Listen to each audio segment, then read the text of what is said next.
We'll start with the Reds. And Skinny, the ball club is playing well right now, but that's not the story this week, unfortunately. It is actually about a 19-year-old William Hendon who ran onto the field during Tuesday night's Reds-Indians game. As he was being chased by the cops, he stopped and landed a backflip before being tased. He was released from jail after his court appearance on Wednesday. He's facing criminal trespassing and obstructing official business charges. What do you have on our guy, William Hendon, the former St. X catcher and first baseman? So a couple of things. Initially, when that event happened, I think for me, it's more the backstory I'm about to tell that fascinated me more than anything else. Well, there he goes. Yay! And according to John Sadak, he's been tased. That's my favorite. Listen, you know I'm not a huge John Sadak fan, but I thought the play-by-play of that whole thing was really good. Yeah, so I've mentioned this before. I think last year we talked about a football situation. A lot of people are questioning whether or not the taser is too much, if that's too much force for a situation like this. I have a very different take on that. I'll let you go first, though. Yeah, I mean, for starters, it is a dumb idea to ever run. In fact, if you're shot, it wouldn't even hurt me if you're shot in that circumstance. That's where I was going. We need to start shooting these people. Yes, they will stop doing it if you just kill one. Just shoot them. No, honestly, I think it's ridiculous. I don't get it. Although I'm going to get to some backstory here in a second with this. It's really interesting to me. So whatever, I will say this, Rick, he's really lucky that on that backflip, all he hit was the cop's hat. If he'd have struck that cop's face with his foot, brother, it would have been game on. Well, he's also lucky he's not in Louisville. That hat's probably $120. They would have taken him to jail and all types of things. No, he didn't rip his pants. That was the good part. The policeman did not rip his pants. I think the hat's more expensive. So when this first went down yesterday, I didn't really think anything of it other than the event itself. Then some phone calls started coming my way. And a friend of mine says, "Do you know who that kid's related to?" I'm like, "No." He says, "Does Judge Sylvia Hendon ring a bell?" I go, "Sure, I remember who she was." He said, "Well, that's the grandson." I'm like, "Oh, okay, that's backstory part number one." So number two, initially I see his full name as William Hendon. And then the guy I was talking to said, "The family's got some money." He said, "I'm not so sure we went to high school." And I said, "I don't know, maybe St. X." And I all of a sudden go, boom, I did a couple of their games, their baseball games, where a Will Hendon played. I looked him up on, what is that PBR recruiting site or whatever, where he's got his photo. And I'm like, my gosh, that's him. Yeah. So then today I come to find out, because it's always, why did the guy do it, right? What was the purpose, other than maybe getting his kicks or getting his jollies? And I don't know if this has been reported yet, but I was told, and maybe you've seen this report or heard it, that he was paid $5,000 from a group of friends to do that. Okay, so that brings up a really good podcast question. Exactly, it sure does. Is it worth it? $5,000. Let's see. He's 19 years old. I did see that. He's like just 1 year out of high school. Correct. That is correct. He's a sophomore. $5,000 from your buddies. And here's the great thing about going to somewhere like St. X and being a rich kid in this area. Your buddies actually have $5,000 to pay you for a dare like this. Correct. It was a bunch of buddies, so I don't know how much they each chipped in for him to do this.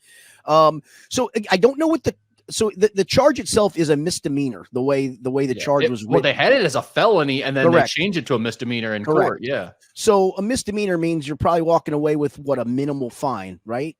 And I don't know what this fine would be. $1,000, maybe, right? Maybe some court costs. I don't know. I mean, especially if your grandma's a big prior judge, they usually kind of take care of their own in those situations. I can't imagine he's getting a heavy-handed punishment. I'm trying to do this just from the logical, is it worth it for us? Yeah. Right. That's kind of where I'm getting at. So I was thinking, $1,000 for the misdemeanor. I don't know what the court cost would be. Let's just surmise $1,000-ish. I mean, if this cat cleared $3,000 and we found out that that's what he cleared from this, I think that opens up a whole new cottage industry of dudes running on the field for a price. At what price do you do it, Rick Broering? It's a great question. I just Googled misdemeanor trespassing fine, a misdemeanor which is punishable by up to 1 year in jail and or a fine of up to $500. Well, we know he's not getting a year in jail. Not going to jail. Right. If it's only $500, I hate to say it, but he kind of made a good decision. Well, how much does this affect you, like long-term, getting your face splashed everywhere, having people know your name for doing something stupid? Does that matter in your opinion or not really? Well, it would matter to me. That kind of stuff would matter to me. It really would. But maybe not for this guy. I mean, look, this is all a great story. We've all shared this story with our friends and buddies, right? We've all gotten, strangely, even though we all deplore it, not all of us, but most sane people deplored. We've gotten a big damn kick out of this, have we not? Well, I mean, look, the kid got his own Cincy shirt now. Right. I mean, the way this is handled has been absolutely terrible for preventing it in the future. Yes. I mean, correct. if you watch this as a young kid right now, you're going, this kid's famous. He's gone viral. This is kind of what you want to do in today's day and age is get a viral clip, get a t-shirt about yourselves, be a legend amongst your friends. For a 19-year-old, it probably feels pretty cool right now. And on your record, it's only a misdemeanor. So it's not like, you all of a sudden have to put down on a job application that you were once a felon, correct? Right. I mean, who amongst us who hasn't had a misdemeanor once or twice, That's knocked down some mailboxes once and got in trouble for that as a youth. As a misspent So, youth. man, I hate to say it, but yeah, I mean, you're kind of winning me. But that being said, I still think like the best way to prevent this forward is just start shooting them. Just shoot I'm with these. you. Have a sniper on top of the roof. Anyone who goes on the field to play in any sport, just kill them. No, honestly, I mean, it's like all the public service messages before the game about foul balls going into the stands. And if there's a weather situation, what to do, it should be an announcement of attention fans. A reminder, if you run onto the field in tonight's game, you will be shot on sight. Thank you. Oh, actually, I kind of have another idea I like. You know how I can't remember which team it is, but they have the freeze, that guy who beats everybody in the racism on the outfield wall. What if you just kept some dude in like a cage, like just some giant crazy dude from the state pen, and he's like, the barbarian is back there. And if anyone runs on the field, that's the game now. We're not watching the baseball game. We're watching the barbarian chase down this 19-year-old doing backflips, and he just beats the hell out of him like a gladiator scene in front of all of us. That'd be cool. I like it. It's like the movie Running Man with Arnold Schwarzenegger. And I used to have this idea back in my talk radio days of when reality TV was busting out. I said, one day we are going to see on television a show called Duel, where you're going to have people that are in prison and have life sentences. The way that they can get out is they fight. They start on point A, the other one starts on point B, and they have to fight to the death. And it'll be on live TV. It'll come one day. Well, we've gone completely away from that with the current sensibilities, but like maybe we're going to get tired of the cancel culture and being so soft and sensitive that will be like the overcorrection as we go to your idea there of criminals fighting to the death on TV. On TV, for sure. It'd almost be like Scared Straight, just the extreme version. Back to your original question, though. I just find this being foolish, to be quite frank. I don't get it. I don't understand why it's fun or funny. Now I get like once we get the whole visual of the kid doing a backflip on a cop, that was a good experience for a guy running on the field in terms of entertainment value. But I mean, just most of the time it's just annoying as hell. It takes up extra time. It takes away. It's like, come on, now we got to wait for you to get carried off the field. Everyone's like 3 people are going to cheer for you. Great. I do have a couple points about this though. One, Skinny, this kid, you're looking at him a little bit thicker. I read on his PBR site that he was a catching prospect, so not the most fleet of foot. He ran over a 7-second 60-yard dash. This was the guy that they challenged to run onto the field, their slowest friend. And by the way, how about him pulling off the backflip and landing it cleanly? That's impressive for a kind of chunky, slow dude. No question. I thought that was a pretty athletic move. I mean, little guys like Ozzie Smith could pull those off back in the day, but not that guy. But he pulled it off. Honestly, other than, hitting the policeman's hat and knocking it off, he landed it 100%. That was almost a 10. It was a clean backflip with good height on it. I mean, the jump was impressive. He must have really built up some leg strength during his catching days. That's what I'll say. There you go. Maybe that was the case. I have one more old man gripe about this too. Yes. The word streaker. Yes. I come from a time where words used to mean something. Streaker means you are naked, right? Why do we keep calling people running on the field streakers if they're clothed? Yes, that's correct. And I heard that a few times the other night after this took place, and it was a pet peeve of mine of, no, he's not a streaker. A streaker is naked. And that was a thing back in the 70s where, in fact, there was a song called The Streak. Go look it up. And it was one of all our favorites back in the day. Yeah. And now, William, if you want to run out there butt naked and bare your little willy while doing a backflip, then we'll be a little bit more impressed, man. That takes some real intestinal fortitude to do that for $5,000 for your buddies. But doing it fully clothed, not impressed. And then the whole no shoes thing was interesting to me too. That had to be for the backflip. He must be a gymnast thing, a little more grip for the backflip, I think. Yep. Yeah. All right. The Reds are 33-35 overall now, Skinny. They're 4-2 since we last spoke. A half game out of the third wild card spot in the National League and tied with the Cubs and Cardinals for second place in the NL Central. They are all 7 games back of the Brewers and the Pirates are just a half game back of those 3 teams. So everybody's jumbled up in the National League Central except for the Brewers, who actually come to town to play the Reds starting on Friday night. I think they go to Milwaukee. I think they go to Milwaukee. Oh, excuse me. Yeah, that's correct. The Reds go to Milwaukee. Thank you for correcting that. Jeimer Candelario, Skinny, he's the guy that has kind of been on my mind recently as I watched this team. He had 2 homers in Wednesday night's win over the Guardians. Get this stat. In the 37 games since he went 0 for 8 with 7 strikeouts in that 2-game stretch against the Rangers, he is now batting .292 with 9 homers and 23 RBIs. He has the highest average on the team at 243 overall. That's just for the entire season, not during that stretch now. Right. The entire season, he's at 243, highest average on the team, has the highest slugging percentage on the team at 473. I don't want to say I'm happy that the Reds had injuries that allowed Jeimer Candelario an extended time to play here and extra opportunities, but man, it's a good thing they didn't give up on this guy too early. Yeah, I don't think they were ever going to be honest with you. I mean, you signed him to a pretty lucrative deal. 3-year. Yeah, I think you believed he was going to be, whether it was first base or third base or DH, somewhere in the lineup almost every day, because he hits lefties and righties about as equal and, had that value. And I guess the thing is he's got a back of the baseball card. And again, his back of the baseball card isn't superstar. It's not even star. It's just quality pro. And here's the numbers he's probably going to put up. And he's now rounding towards that neighborhood of those numbers. But the Reds really need that. They need that power bat. And, going to get Noelvi Marte back in a couple of weeks as he started that rehab assignment in Louisville. Then it's going to come the question of, how you going to fit all these guys in. Listen, Noelvi Marte is going to play third base. Ellie's going to play short. Noelvi's going to play short on days they want to give Ellie off, and they probably need to give Ellie some more days off. Spencer Steer will probably play first more often than not, and Candelario will probably either play third base or DH more often than not. But I think this team, Rick, it's certainly, we talked about this last week, how quickly they got back into the playoff race, and it's obviously been a 500 stint since then, so they haven't played their way back out of it by any stretch of the imagination. They're very much in it.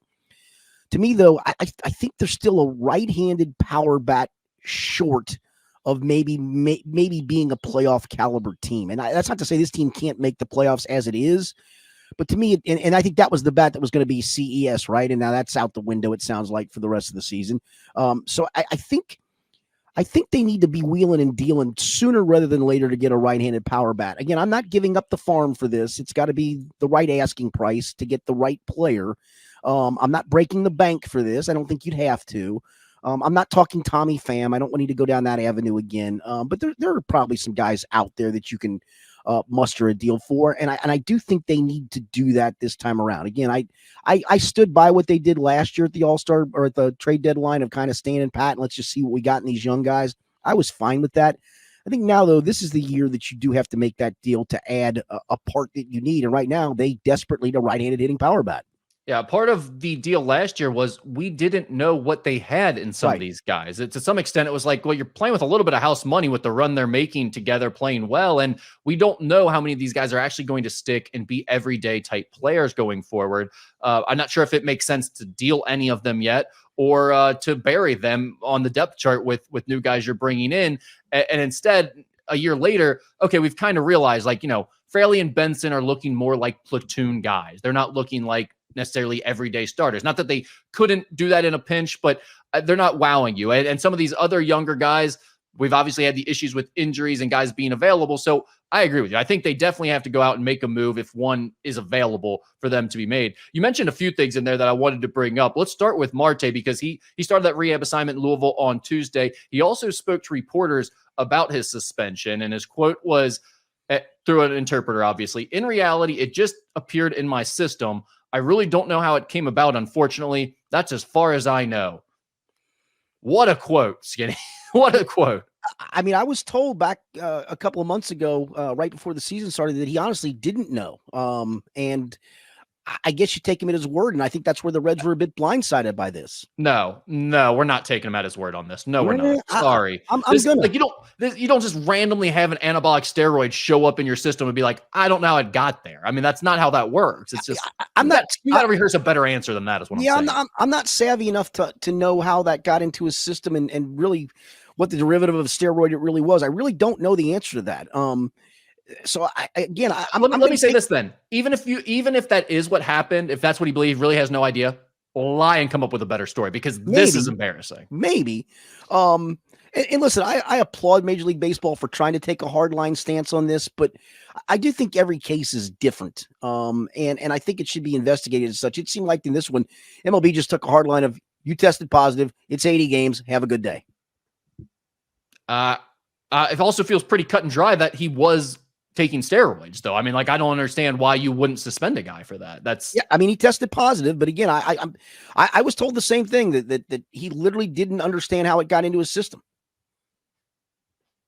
Well, I'm going to start using that one with the wife. I don't understand how that happened. It doesn't make any sense to me. It's I like, that's just not a real answer to anything. It's amazing that he thought that. Well, I mean, I guess it did work, and it also helps that you have to have an interpreter deliver that message. So like when people stare back at you funny, you're just like, I don't know what you're saying. I don't speak your language. As Pete Rose said a few weeks ago, if you remember him sitting in that bar with some random fan and on Twitter reaching over and saying, boy, if I'd have had an interpreter back in the day, I probably would have gotten away with this. Exactly. I'd probably be in the Hall of Fame.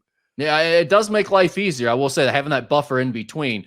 Both Christian Encarnacion-Strand and pitcher Brandon Williamson are considering season-ending surgeries to treat their ailments. CES has been on the injured list since May 8th due to the fractured right hand. Then it was revealed on Tuesday by David Bell that there's also been ligament damage. Williamson has been out since spring training, and it's revealed this week that he has a lesion on his shoulder, which has been causing that shoulder soreness that he's been dealing with. Skinny, 2 weeks ago, we heard CS was cleared, but was seeking a second opinion. Now we hear he might have season-ending surgery and ligament damage. Is it time for the Reds to just put a gag order out on speaking at all on injuries? Like, just shut up and don't say a word? To some degree, I would say yes. And listen, we all make fun of Marvin. We all made fun of Marvin Lewis. And we kind of now poke fun at Zach Taylor for the way that they handle telling us how long guys are going to be out. And Zach has literally made it a point of, I don't want to put a foot in my mouth by saying it's going to be day to day, week to week, whatever, or put a specific timeline that he'll be back in 3 weeks. And then that guy isn't back in 3 weeks. And it looks like it was a bold-faced lie when that was a best guess. And I'm kind of that ilk too, to some degree, Rick, of you know what, the timeline is what the timeline is. We don't need to know everything as fans. I know we feel like we do. I know as media, we like demand answers to some extent. But when it comes to things like this, where sometimes there isn't a good answer, or in the CES case, I mean, it almost feels a little bit like he and the team's doctors are at odds to some extent. Of like, they were ready to just put him on the field and let him go 2 weeks ago. And now he's like, no, I'm not going to play at all the rest of the year. I need to get this surgery done now. At least that's the way it seems to be trending. That is a little bit more, I don't know if it's concerning, but it's at least frustrating as a fan, where it seems like there's just constant misinformation put out by David Bell, and the injury turns out to be much more severe down the line. It's like, just tell us nothing at this point. It's honestly pissing me off. Yeah, I think to your point on CES, that is what it sounds like. Whether it's true or not, it sure seems that way. That okay, here's the first opinion. No, I need a second one. And honestly, maybe the way this has all gone down, when all is said and done, just go get the surgery. That gives you more time to heal, and you're back, sooner rather than later next season at full strength, as opposed to what you were dealing with early this year that I do think compromised his playing ability. I almost feel like I agree with his idea more than the Reds. Like, without even knowing the inside information of what's going on with his wrist and hand, just kind of looking at the way it played out, it's like he tried to come back on it. He was terrible, looked like he couldn't hit at all. And now there appears to be extra ligament damage in there. Why wouldn't you just try to treat your star like a star and make sure he's 100% before he comes back? I mean, I get wanting to push it this year and wanting to stay in contention, and maybe David Bell is worried about keeping his job long-term, but you got to play the long-term game with guys like CES and Ellie and Noelvi Marte. Yeah, and that's where the right-handed, power bat, the whatever rent-a player for the rest of the year would be all about. Just you need that because you don't have CES, and then that guy's, maybe this is the last year of his contract. You're not in the ballpark to resign him. You don't have any plans to resign whoever that guy is, and he walks, and CES is back into that right-handed power bat spot as either the DH or first baseman next year. You were going through the infield, how you thought it would play out when they get Marte back, and right now it's basically been Steer at first base, or at least the last few games. So in Steer at first base, Indy at second, Elliott short, Candelario at third. How did you say you would maneuver those guys with Marte coming back? I think I'd Ideally? primarily, Marte would play third. He's just a superior defender. And honestly, Candelario has not been very good at first base. So I'm almost thinking of shoving him full time into the DH role, aside from a day off here and a day off there for guys. Also with Marte, Ellie has gotten very minimal time off, and I think it has affected him a little bit. Marte has played shortstop, can play shortstop. He started a handful of games there last year when he came up. So some days Candelario might be back in the lineup at third with sliding Marte over to shortstop. So I think the rotation of those guys, to be quite frank, will be easy. And I do think Marte will be a big addition to this lineup. It won't be the right-handed power bat, but you had the right-handed power bat with Marte, and remember how much left-handers gave this team fits early in the year. Suddenly you've got a right-handed lineup that can handle left-handed pitching. And, TJ Friedl is a left-handed hitter, but he hits lefties and righties, not completely equally, but he hits them just fine. And suddenly you're not so, oh crap, it's a left-hander. And here comes the Espinal, Maley, name a Luke Martini even having to bat in the lineup as a left-hander. You don't have to do with any of that. You're now putting legitimate right-handed hitters in the lineup. Yeah, and Steers looked good at first base, honestly. He's looked really good. I've been enjoying that. And that's why, to me, maybe he gets a day off here and there, Steers, sure, and Candelario fills in. But I think really Candelario's primary role for me would be as the DH, both against righties and lefties.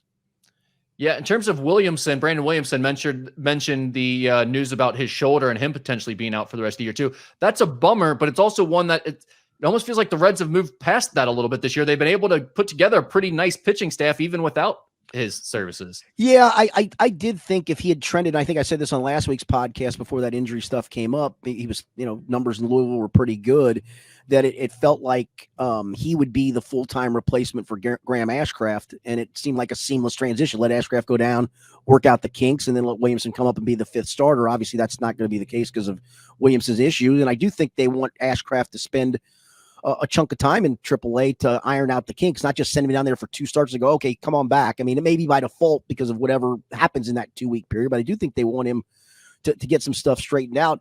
And maybe Carson Spires now fills that role. I mean, he was good in spring. He was great on Sunday in relief of Montas, and maybe he fills that role now. Any other thoughts on the Reds before we move on? No, I think, again, they feel like they're on the cusp, right? It feels like they're another 10-day stretch of good baseball away from very much being not only in the playoff race, but maybe in the divisional race. And this weekend in Milwaukee is really big in that regard. Take 2 or 3 from the Brewers and start feeling really good about yourselves. But to me, Pittsburgh's got that pitching staff that's just, their starting staff is really, really good. I don't know if they're sustainable, but you got to figure that they're now thinking, hey, we're in the playoff mix. Now let's go get some bats to help our pitching staff. Milwaukee's is what it is. I think the sooner you make this deal, whatever that deal would be, the better to get this team moving forward. I don't know that the Ohio Cup will ever be termed meaningful, but it was fun to actually watch a series between 2 teams and going in the right direction. I mean, Cleveland's obviously been playing really well, but the Reds moving in the right direction, and it was a fun series. I mean, those are 2 good teams. It felt like, right? It was a very fun series, and it was made even more fun or ludicrous or off the wall with my man running on the field. Yeah, Sweet Willie. Go grab his shirt. It's right now he's laughing at all of us. I think there's a go. I haven't seen this yet. I was told today by some friends that somebody started a GoFundMe page for him, and he's raking in the dough there. Don't do that. Don't not give this kid money. Quit encouraging this stuff, people. We do not need more of this. I mean, good for him. Great backflip. Whatever. You got your moment. So let me wrap that up by this. What is your price point for running onto the field? Man, for me right now, we've got to be talking $50K. I mean, at least, right? Maybe 100. It's got to be something that's going to move the needle for the year. I mean, buy me a new car or something at least. I'd consider it for 10. I would. No way. I would consider it. I didn't say I'd do it. I'd consider it. All the hassle you'd have to put up with. I mean, just going to court is such a pain in the ass. I'm an old man. What are they going to do to me? But just sitting in court all day. You're an old man who would get frustrated at how long they're taking to get through the docket while you're in court that morning. That is a possibility. It's like going to the DMV, Skin. You don't want to put yourself through this if you don't need it. Can I tell you about the only time I ever had to go to court? It still makes me laugh. Only once? Yeah, only once. That's shocking, I'm sure. Yeah, I beat you. I was in my early 20s and I had gotten pulled over and I didn't have my driver's license on me. So they forced me to go to court to show my license. And I dress up in a nice suit, and I'm sitting there and I'm looking around at all the vagrants around me, and they're all dressed like stumble bums. They're all getting these charges at them, and I'm probably like 10th or 11th. I'm like middle of the docket, I guess it was. I'm just kind of sitting there biding my time, and finally the judge calls for my case, and I step forward, and he goes, seriously? He goes, do you have your license on you, sir? I said, yes, sir, I do. Show it to the bailiff. I showed it to the bailiff. He goes, get out of here. I'm like, great. That's how the court system should work. Yes, exactly. Thank you for actually having a decent judge. I had an incident one time, kind of a misunderstanding situation, but I had to go to court for it and show up. And this was right after I had been, or right around the end of my time covering high school sports in Northern Kentucky. And sitting in the same row as me that morning is one of the more prominent Northern Kentucky basketball players I had covered during my career. Oh my goodness. That was and he awkward. looks over at me and he goes, you're not here to cover me, are you? I go, no, we're in here for the same reason, buddy. And he goes, all right, don't tweet about this. And I was like, trust me, I'd appreciate if you did the same. Yeah, that's hilarious. That's well done. It was a great morning. Well, I'll tell you that story another time off the air because Yes. I don't want to out that guy without his permission.